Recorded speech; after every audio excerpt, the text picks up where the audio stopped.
この動画では CGC カーズって書かれてますけれど cgccars.com CGC 関連の公式サイトになるんですけれど、そちらの方を引用させていただきながら CGC 関連のオンライン申し込み、入力の流れとアカウント登録ですね、そちらの方法をお伝えしていく動画になります。 CGC っていうのはサーティファイドギャランティーカンパニーの略で CGC なんですけれど、 CCG っていうサーティファイドコレクタブルズグループっていうね、そういう会社の独立したカード部門になります。他にもね、この下の方を見ていただいたらわかると思うんですけれど、CGC とか NGC とか NCS とか PMG とか ASG とか CAG っていうのがあるんですけれど、貨幣のコインであったり紙幣であったり切手ですねっていうのを鑑定できるような独立した部門もあるんですけれど、日本から利用する場合は EMS、日本郵便の国際スピード郵便っていう国際発送か、フェデックスかのどちらかなんですけれど、EMS で発送すると USPS っていうね、アメリカ郵政公社っていうね、ユナイテッド・ステイツ・ポスタル・サービスっていうところにアメリカ現地に入ってから引き継がれるんですけれど、その EMS もフェデックスも貨幣価値のあるコインとか紙幣とか切手とか貴金属とかそういうのは配送禁止物なんですね。取扱禁止物なので送れないんですよね。なので日本から利用する場合は今のところ CGC カーズに絞られるかなっていう感じになってますね。CGC 鑑定はね、アメリカのフロリダ州を拠点にするグレーディングサービスなので、アメリカの方に発送する必要があるんですね。なので国際発送する必要があるんですけれど、国際発送できないものもあるっていうことをね、あらかじめ知っておいてください。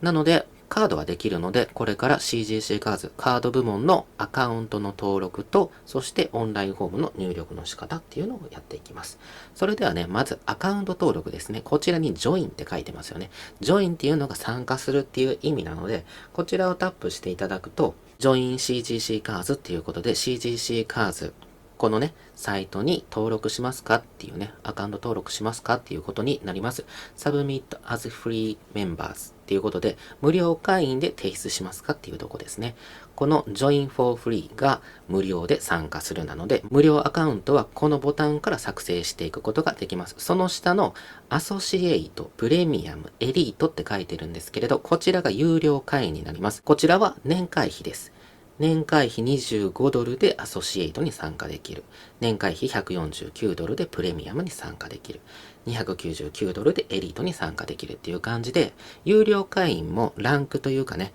こういう風にプランが分かれてます。そしてオプションの内容が変わってきます。どういうことが書いてるのかっていうのは、日本語に変換した方が分かりやすいと思うんですけれど、オンラインリソースのフルアクセスとか、ここら辺にね、日本語訳でね、ちゃんと説明してくれてるので、直訳なのでね、分かりにくいところもありますけれど、大体の内容はわかるかなと思います。特にね、カードグレーディングティアっていうのがグレーディング料になります。グレーディングのみの料金が 10% オフです。なので、アソシエイトとプレミアムだったら 10% オフ、エリートだったら 20% オフっていう風になってきます。そして CCG ストアって言って、配送キットとか、セミリジットカードホルダーとか、ペニスリープっていうのはカードスリープですね。そういうものが販売しているストアがあるんですけれど、そちらで購入すると 10% オフっていうオプションがあったり、配送キットの割引ですね。が、こちらのアソシエイトの場合は15ドル引きであったり、プレミアムとエリートでは20ドル引きであったりとかね。あと CGC で150ドルのクレジットがプレミアムとエリートでつくんですけれど、これはストアでは使えません。CCG ストアでは使えないんですけれど、CGC に申し込む時のグレーディング料とか配送料とか、鑑定料金に関わるものをこのクレジットで支払うことができるっていう感じですね。そういうクレジットが付与されるっていうことになります。もしね、わからないことがあれば、公式サイトのお問い合わせフォームから自分でね、Google 翻訳とかね、活用しながらわからないことを尋ねてみてください。そして、これらの有料会員についてどうするかね、迷われている場合は、無料会員から始めてみて、自分でね、必要に応じてグレードアップするっていう感じでいいと思います。この動画では、無料で参加するというところからやっていきます。無料アカウントを作成するをタップするんですけれど、日本語から英語に戻しましょう。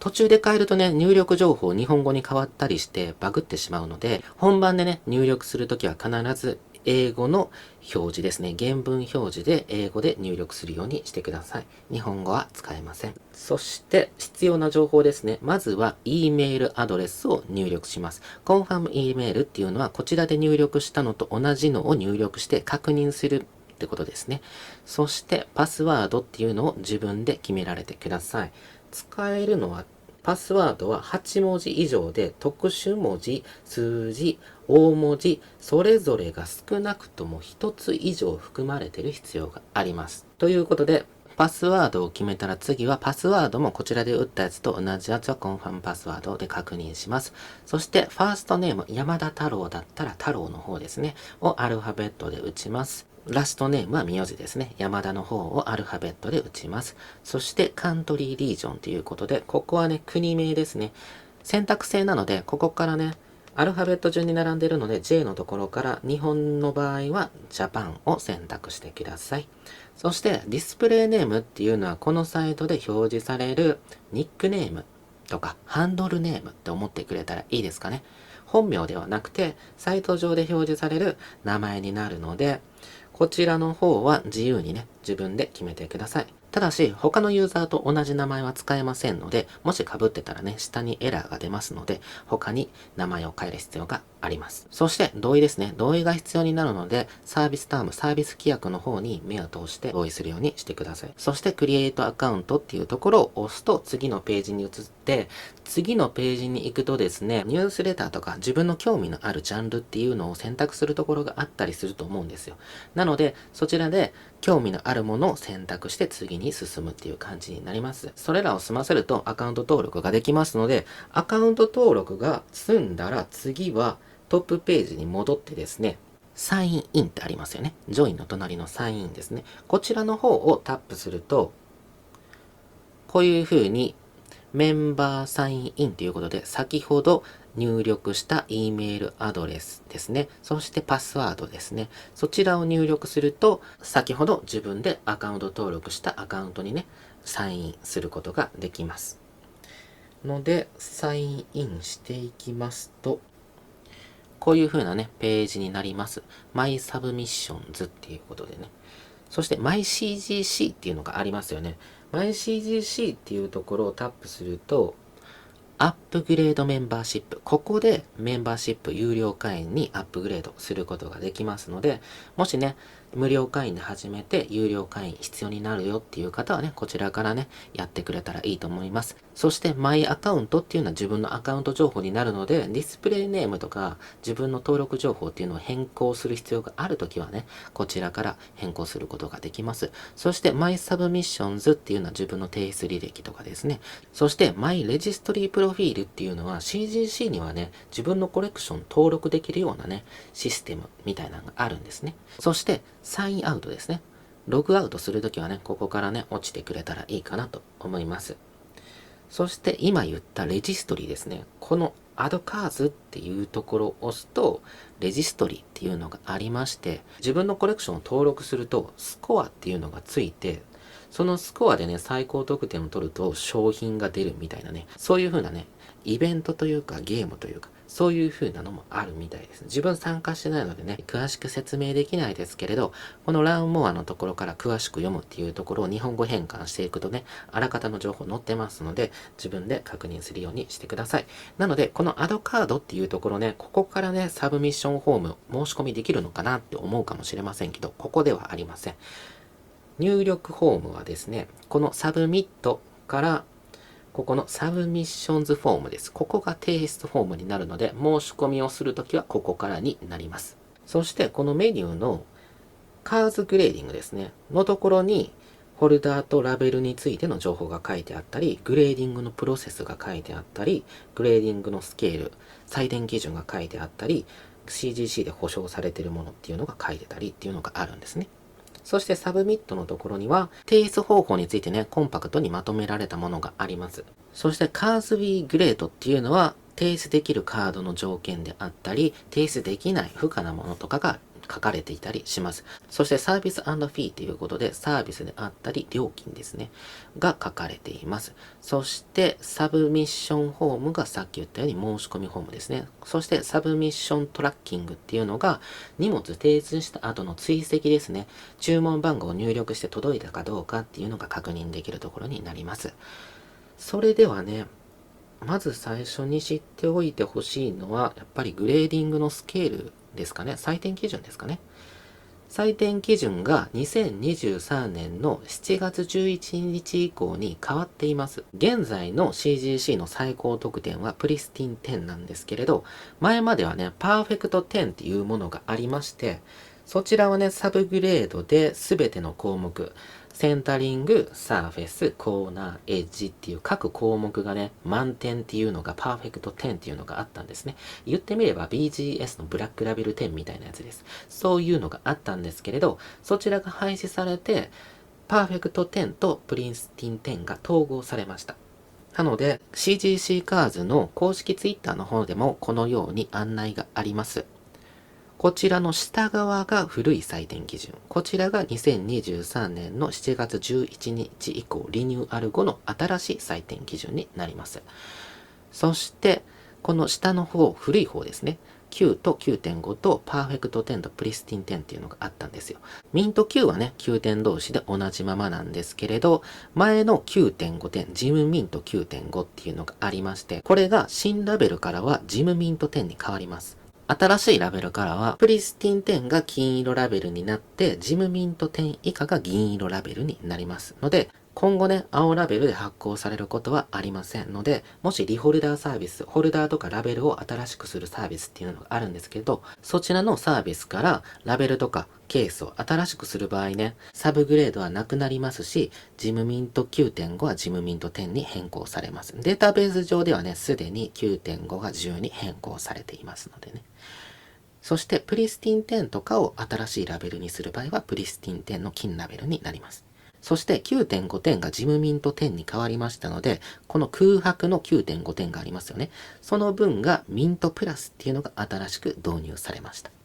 ていう風にね、こういう風に変わりましたので、2023年の7月11日以前にサービスを利用された方で、青ラベルをお持ちな方ね、は、新しくリホルダーサービスすると、サブグレードはなくなりますし、金色、銀色ラベルになるっていうことですね。このように大幅リニューアルに伴って色々変わりましたので、気をつけてください。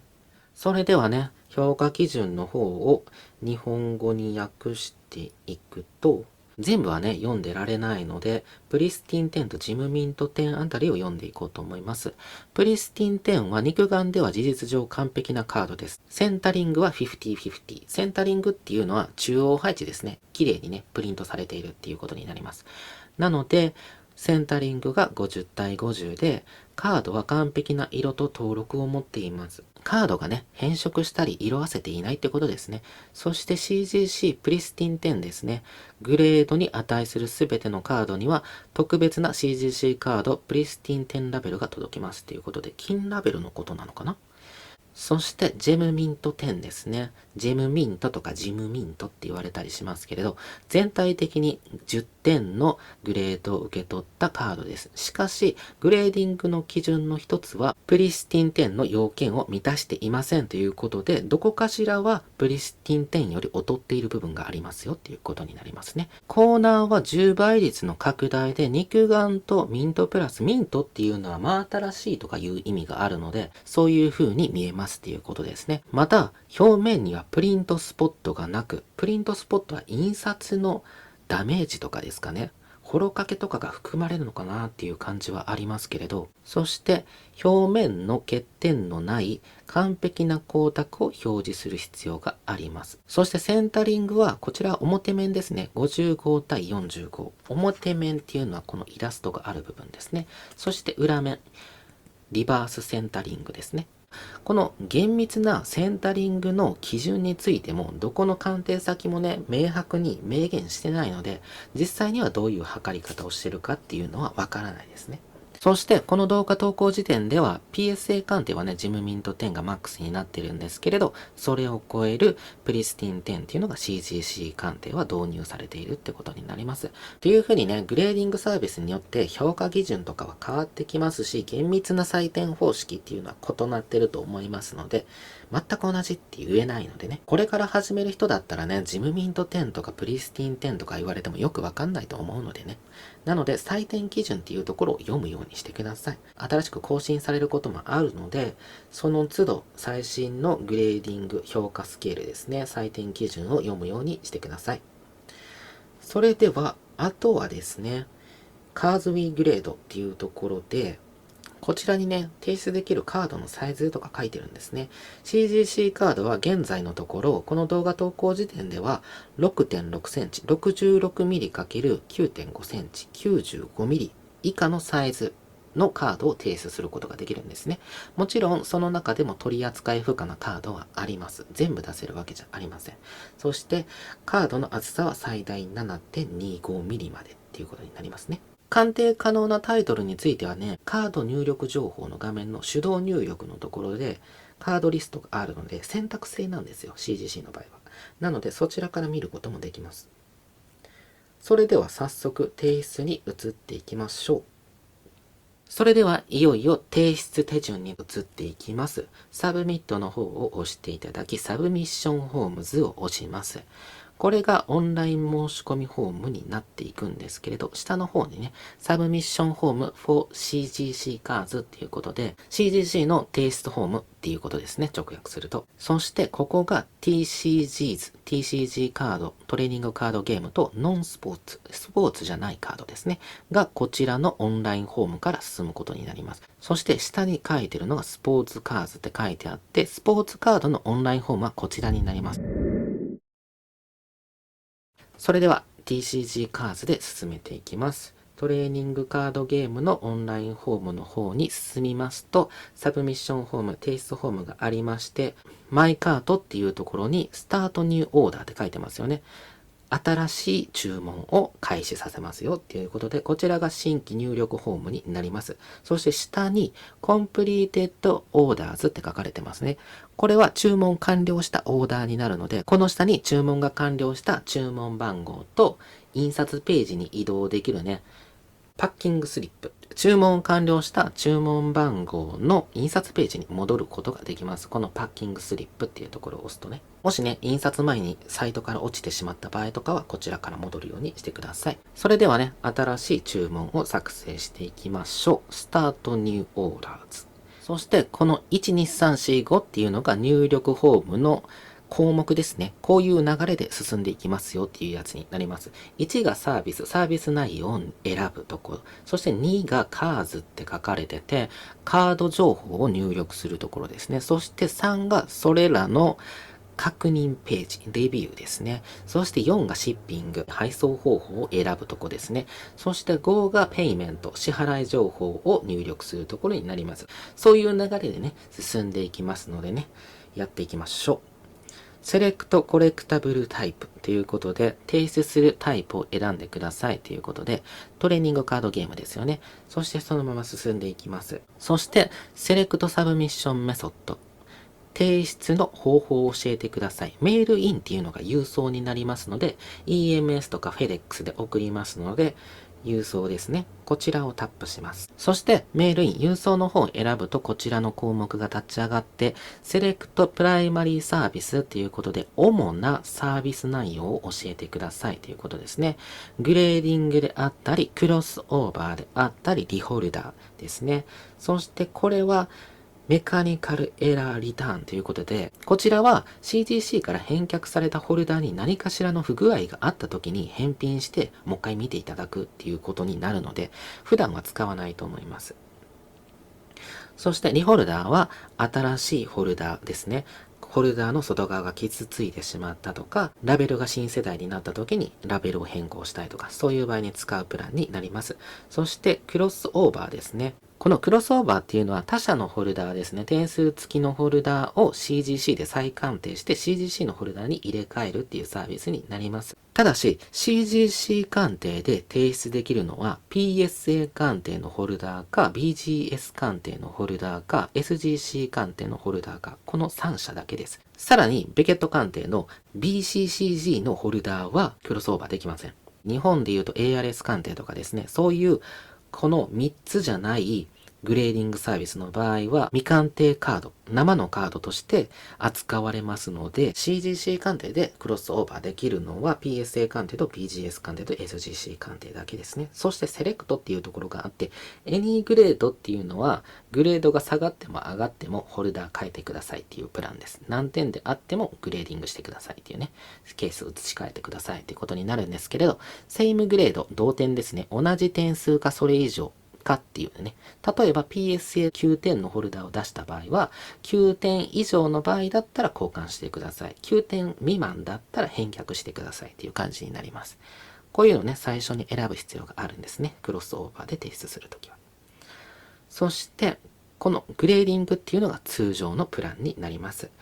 等級付けをしてケースに入れるっていうサービスになります。そしてグレーディングとかクロスオーバーとかリホルダーとか押すとこういう風なポップアップが出てきてですね、警告文というか規約ですね。こちらがさっき言った同意文になります。こちらの内容に同意する必要があるんですね。すでに封印された密閉ケースのことですね。またはホルダー、CGC と PSA、ベケット、これが BGS ですね。そして SGC のホルダー以外にある収集品を提出する場合、これ以外のホルダーを提出する場合は、これらの条件が適用されますよっていうことでね。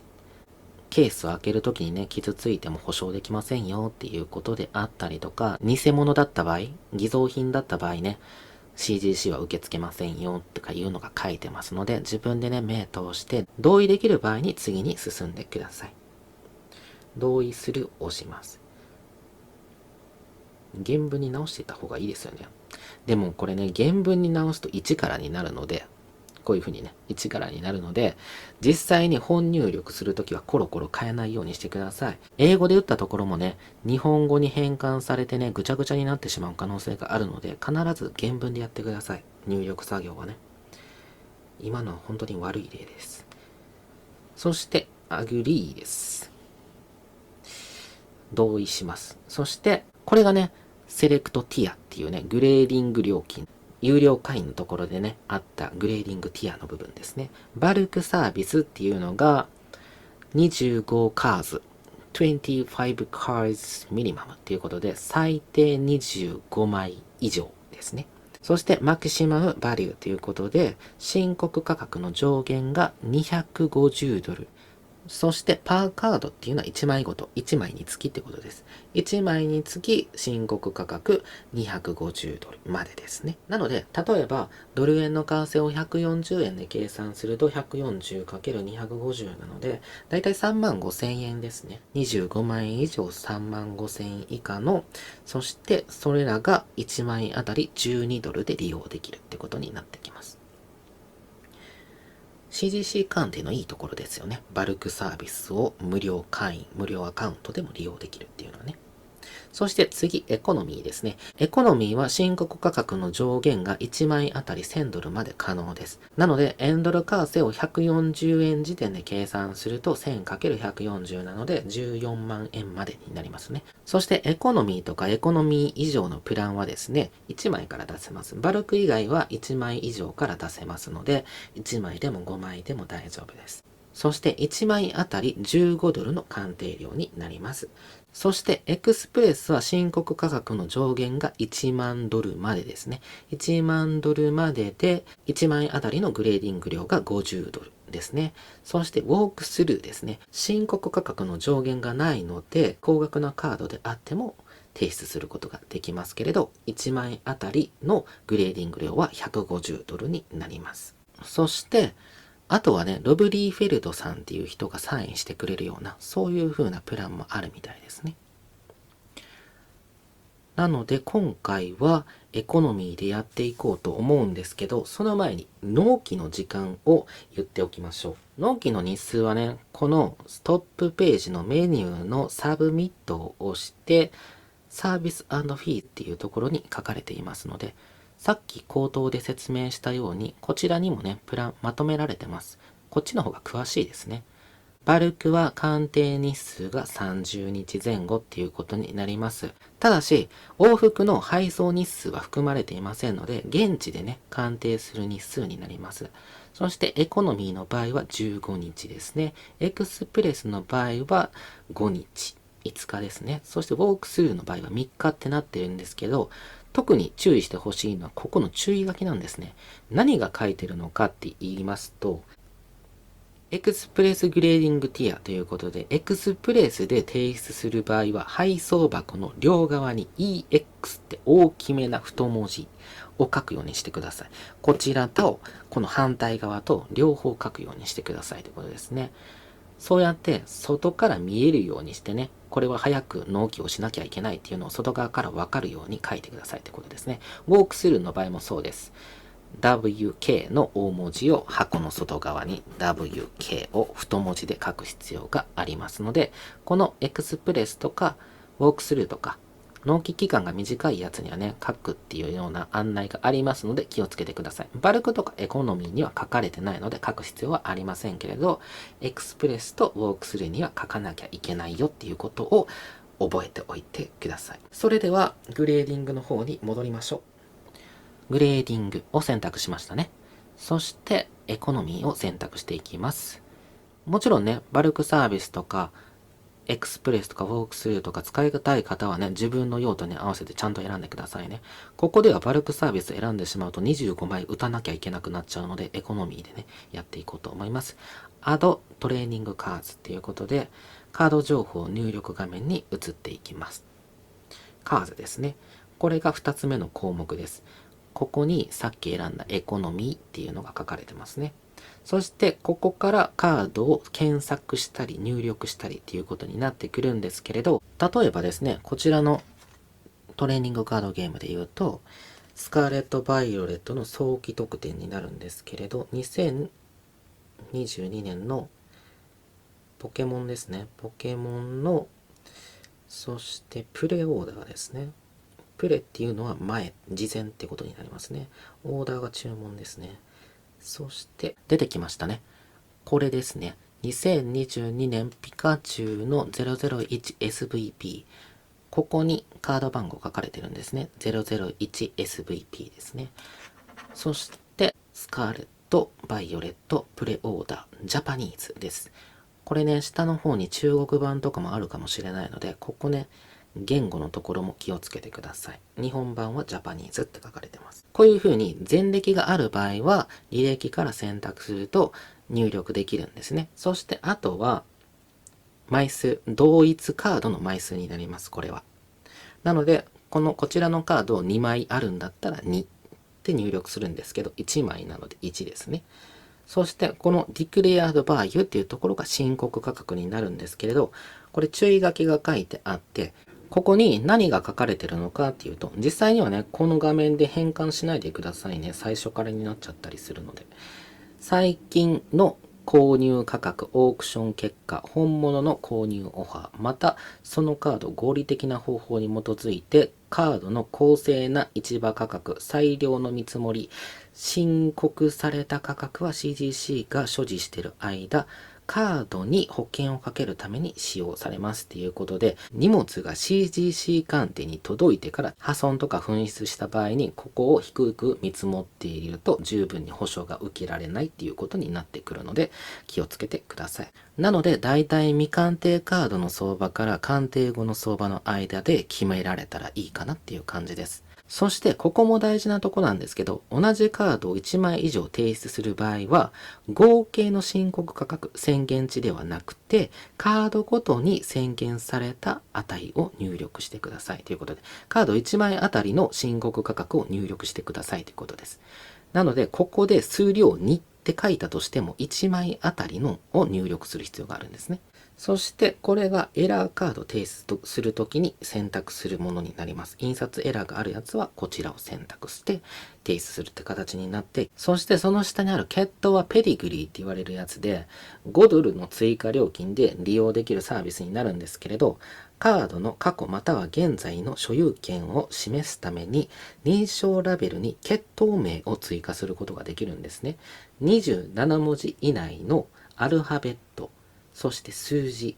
句読点とかは使えるんですけど、特殊文字とかは使えないです。その自分で作った、ここね、決闘を入力してくださいというところに27文字以内の文字を入力することができるんですけれど、例えば、この動画で言えば、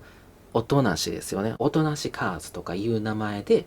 決闘名をつけることができるんですね。そしてそのつけた決闘名はカードラベルのカード情報欄の下にね、表記されるみたいです。なので、自分でつけた名前をラベルに追加するっていうことができるサービスになるんですけれど、決闘名は同じカードに対して同じ決闘名はつけれません。例えば、このカードに対して大文字の音なしカーズっていうね、決闘名をつけたとします。すると他の人がこのカードに対して大文字の音なしカーズって全く同じ文字は使えなくなるってことですね。なのでこのカードで CGC ホルダーに入ってるやつで音なしカーズの大文字のやつは世界に1枚しかないってことになります。ということでね、決闘名っていうのは所有者の信憑性とかセキュリティを上げるためにね、使うオプションって思ってくれたらいいと思います。そして別のカードに別の決闘名をつけることもできます。他の方が使ってないような文字列であれば使うことが可能なのでね。ただし、禁止ワードもあると思います。もしね、運営の判断で決闘名がつけれない場合は、メールが届くそうです。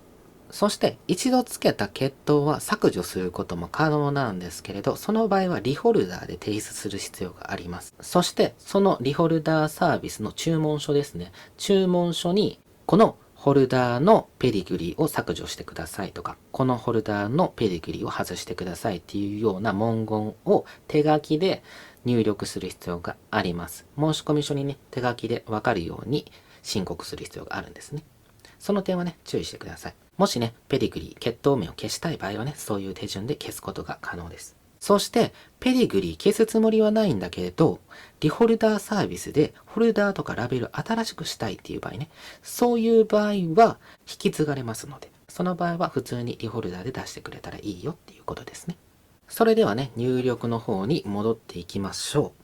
う。日本語訳にしちゃったので、ここまた原文に戻すと全部消えますのでね。なので、必ず英語の原文だけでやるようにしてください。そしてカードをね、さっきと同じやつを入力した状態に戻して、ペディグリーが必要な方、エラーが必要な方はこれを選択してやってください。ここではね、選択しないで入力します。Add トレーニングカードっていうことで、こちらで追加することができました。追加するとね、下の方にアイテムリストが追加されていきますので、ここにどんどん並んでいきます。新しく入力する場合は、再度ここから新しい提出したいカードの情報を入力していくことになります。そして手動入力ですね。手動入力は入力して検索で出てこなかった時とか、新しいカード、前歴がないカードを入力するときに手動入力を使います。I can find my card っていうことで、見つからなかった。私が提出したいカードがっていうね。こちらをタップします。すると、手動入力用の入力フォームがポップアップで出てきますので、こちらを入力していくことになります。あるトレーニングカードということで、トレーニングカードゲーム用のオンラインフォームで進むと、これがトレーニングカード用の追加ってなるんですけど、スポーツカードでやると、ここがアドスポーツカードになるのでね。なので、スポーツカードの場合も、さっきの I can find my card のところから手動入力することができます。スポーツカードの場合はね、TCG とオプションが多少変わっていまして、エラーカードではなくてサインカードですね。サインカードは直筆サインカードでメーカー認証されてるやつしかできないんですけれど、スポーツカードも TCG もほとんど入力フォームの手順は同じです。このカードの入力情報の項目がね、微妙に違うぐらいです。それらはね、自分のブログの中でも引用させていただきながら書いてるので、説明欄の方に URL 添付してますので、そちらから見てくれた方が自分のペースで読めますので、そちらを参照してくれてもいいかなと思います。それではね、手動入力のやり方の方に戻りましょう。手動入力の方法なんですけれど、まず一番最初がコンテティですね。コンテティは数量なので、同一カードですね。同じカードがある場合は、ここの数量を増やしてください。1枚の場合は1ですね。そして、declared value は申告価格ですね。宣言値とも言われますけれど、こちらはさっき言ったように1枚あたりですね。1枚あたりの申告価格を入力しますので、合計値ではありません。そしてゲームっていうことで、こちらにゲームタイトルがアルファベット順に書かれてますので、自分が提出したいやつを選んで選択する形になります。今後もね、追加されていくと思いますので、その度見てくれたらいいかなと思います。ポケモンカードゲームの場合は P なのでポケモンですね。他にもポケモンの種類はいろいろありましてですね、当てはまるやつはそちらから提出することができます。遊戯王であれば遊戯王ですね。ラッシュデュエルであれば遊戯王ラッシュデュエルですね。ワイジュシュワルツであればワイジュシュワルツですね。というふうにいろいろあるので、自分が提出したいものを選びましょう。さっきやったこれと同じやつを入力していきたいので、ポケモンですね。ポケモン選んで、ランゲージ、言語ですね。言語はジャパンなので、ジャパニーズですね。ジャパニーズを入力して、カードネームですね。こちらがカードの名前ですね。このピカチュウだったらピカチュウの部分ですね。カードゲームのタイトルではなくて、そのカード自体の名前です。ピカチュウですね。そして、このカード、シャープって書いてるのがカード番号ですね。ポケモンカードゲームで言えばこの部分です。プロモ 001SV-P になりますね。そしてセットネームです。セットネームっていうのは収録パック名であったり、収録ボックス名であったりっていうのがこのセット名になります。例えばトリプレットビートであったら英語でね、トリプレットビートとか、ポケモンカード151だったらポケモンカード151とか、そういう風になってきますね。これはね、早期特典プレオーダーのスカーレットバイオレットのプロモなので、プレオーダースカーレットバイオレットプロモって打ってます。そして、イヤーですね。発売年ですね。ポケモンカードゲームの場合は、ここの下に年号を書いているので、この年号で大丈夫だと思いますけどね。2022年ですね。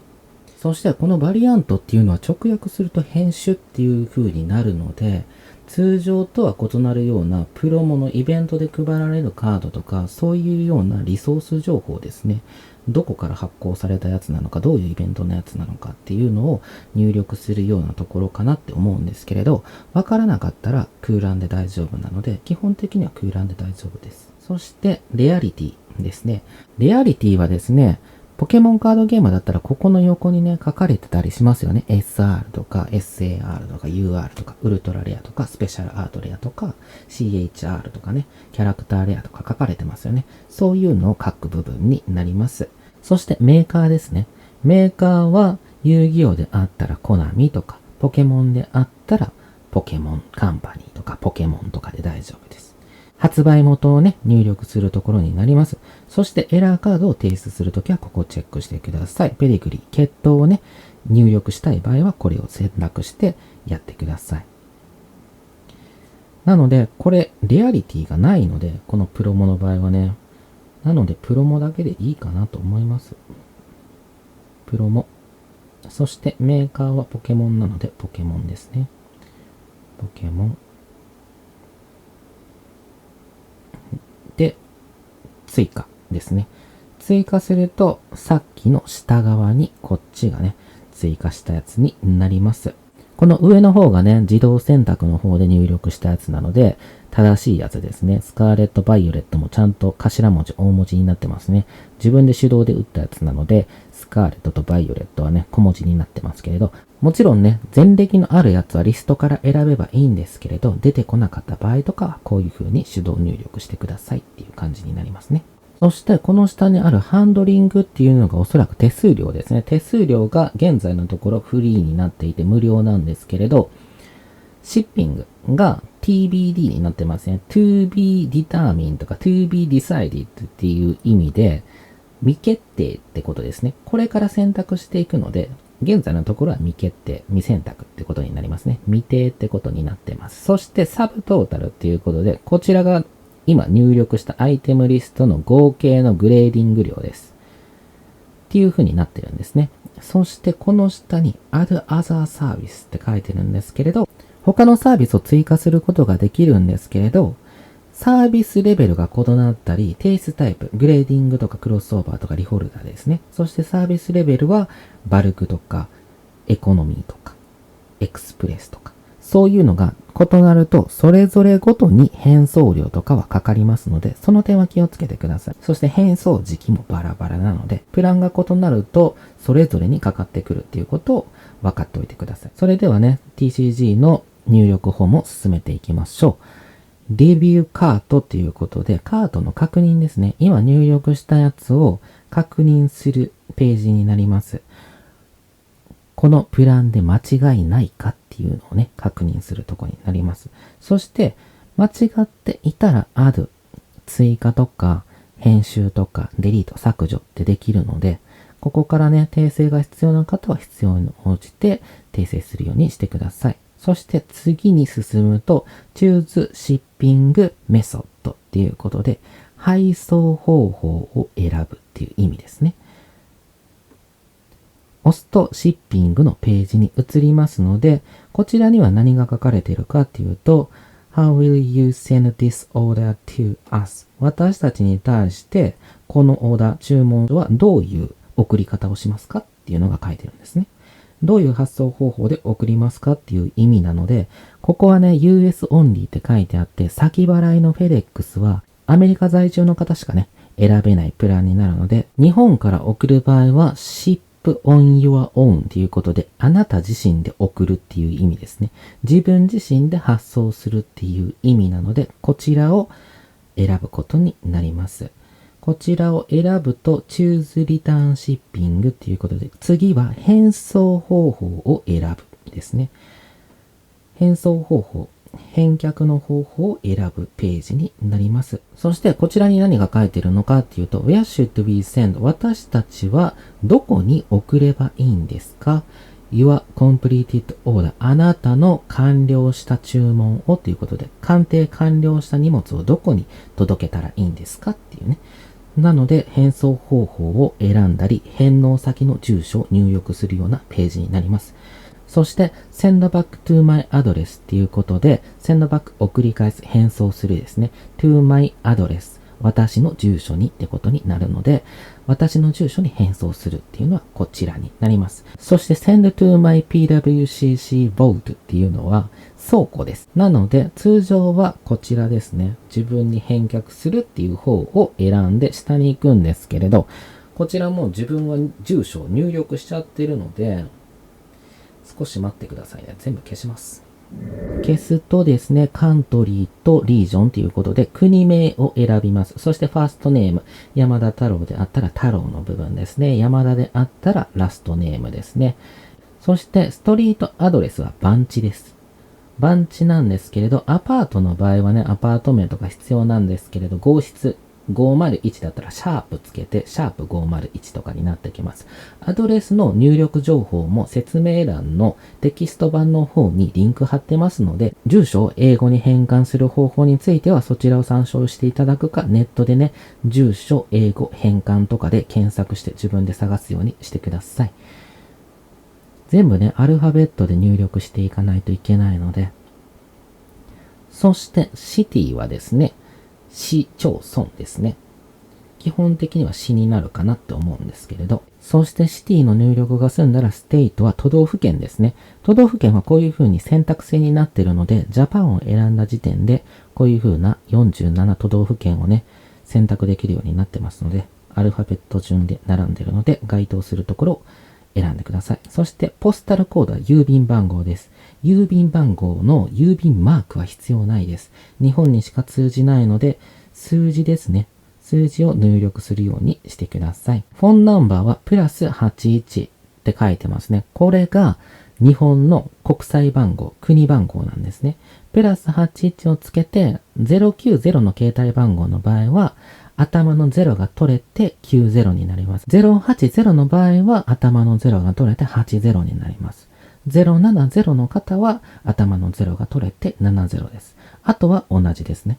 なので、国際番号を入力する必要があるので、国際番号に変換して入力するようにしてください。そして、E メールは自分の登録したね、アカウント登録した E メールアドレスでいいと思います。そして次がですね、How should we send? 私たちはどのようにあなたのオーダーを、Your order を back to you 返送すればいいですかっていうことで、こちらに何が書かれているのかっていうと、Ship with CGC ということで、CGC で返送するなんですね。CGC で決められたオプションを選択して返送するっていうのがこの項目になります。この CGC から返却されるオプションを選ぶと、エコノミーの場合は80ドルで25,000ドルまで保証される。そして、プライオリティであれば5万ドルまで保証される。120ドルでってことになるんですよ。なので、基本的には保険付きの返送料を選びたい場合は、こちらを選んでくれたらいいです。こちらのエコノミーは、最大の保証がね、25,000ドルまでの保険なので、計算すると、ドル円為替のレートが140円時点でだいたい350万円ってことになりますね。なので、350万円以内に収まる提出物であれば、こちらの保険を選んでくれたらいいし、それを超えてね、700万以下ぐらいであれば、こちらのプライオリティを選んでくれたらいいかなってなります。それ以上であればね、自分でこの自分の配送業者のアカウントと紐付けて、貨物保険サービスであったりっていうので、別にね、別途保険会社と提携して保険つけるっていうことが必要になってきたりするかなっていう感じになります。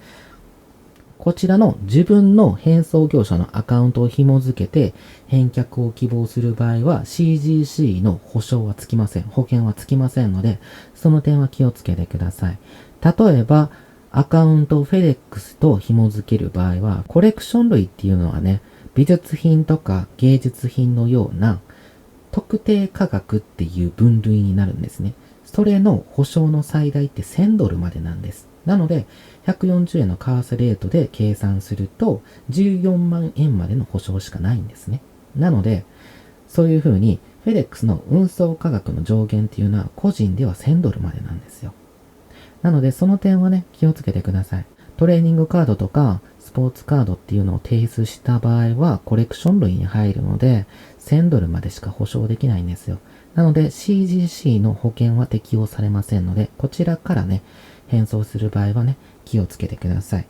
FedEx とか UPS とか USPS っていうのは選択できるんですけど、それぞれに自分で保険をかける必要がありますので気をつけてください。基本的にはね、こちらの Ship with CGC っていう CGC の返送オプションサービスで返送すると保証もしっかりしてますので、返送方法と返納先の住所ですね、そして保険付きの返送方法っていうのを選択しまして、次の Enter Payment 支払い情報の方に進みます。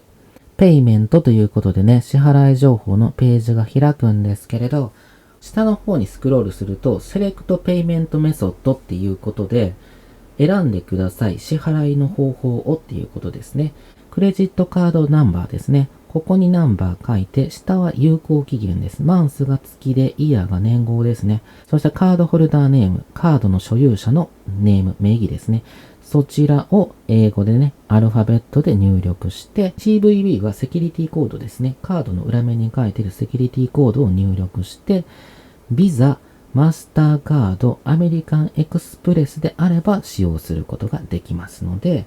こちらのクレジットカード、またはデビットカードであればね、使えるって感じになりますね。そしてこの下に書いている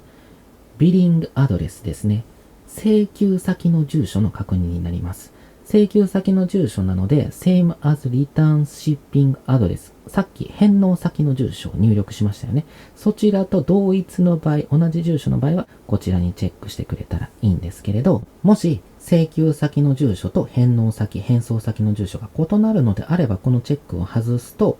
住所を入力するところがありますので、新しくね、住所を入力するようにしてください。そして、ここからはね、同意が必要な項目がありますので、こちらをね、コピーしたり翻訳したりしてね、自分で規約に同意できるのであればチェックして、あとはこの下にね、全部入力を終えたらサブミットって赤くなりますので、そちらを提出するサブミットを押すと注文完了になります。注文完了すると、注文用紙、申し込み用紙ですね、を印刷できるページになりますので、そちらから印刷することが可能になります。スマートフォンから申し込んだ場合は、ダイレクトプリンターとか Wi-Fi プリンターとかが必要になってくるんですね。無線で接続して印刷できるプリンターが必要になるんですけれど、パソコンから同じ手順でやった場合は、有線でもね、印刷できると思います。自宅の方とかにね、プリンターがない場合は PDF ファイル化して保存して、その PDF ファイルをコンビニのマルチコピー機で印刷するっていう方法は別の動画で収めてますので、そちらを参照してくれたら自宅にプリンターがない場合であっても利用することはできますのでね。ということで、こういう感じに CGC 鑑定の注文をすることができます。そして、複数注文する場合は複数の注文書を印刷して、それぞれにね、カードリストあるんですね。この下にカードリスト、順番並んでるんですよ。その順番にカードを並べる必要があるんですね。例えば、1行目が一番上に来ます。そして2行目が下に来ます。順々にね、並べていく必要があって、注文書が2種類ある場合は、それぞれのカードリストの順番に2つ並べて、包装をね、2つに分けた方がいいです。それを2つに分けた包装を一緒の段ボールに同梱するっていう風になってきます。発送方法についてはスポーツカードも TCG も同梱できますし、サービスレベルとかアイテムタイプ、提出タイプですね。が異なってても同梱することはできるんですけど、返送はそれぞれバラバラになりますし、それぞれのサービスごとに返送料がかかってくるっていうこともあらかじめ知っておいてください。あと EX とかウォークスルーとかで発送するときは段ボールの外側に両面にね、太文字でエクスプレスであったら EX、ウォークスルーであったら WK ですね。っていうのを書く必要がありますよっていうのも忘れずにやってください。そして梱包方法については PSA 鑑定のアメリカ本社の梱包方法で大丈夫です。同様で大丈夫です。ゆとりのある透明なスリーブですね。に入れて、さらにセミリジットカードホルダーに入れて、そして段ボール2枚で挟んで、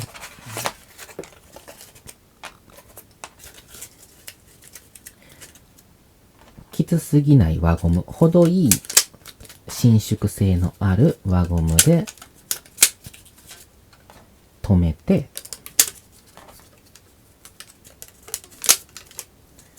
そしてこれを注文書と一緒に OPP 袋であったり、あとはジップ袋ですね、に入れて、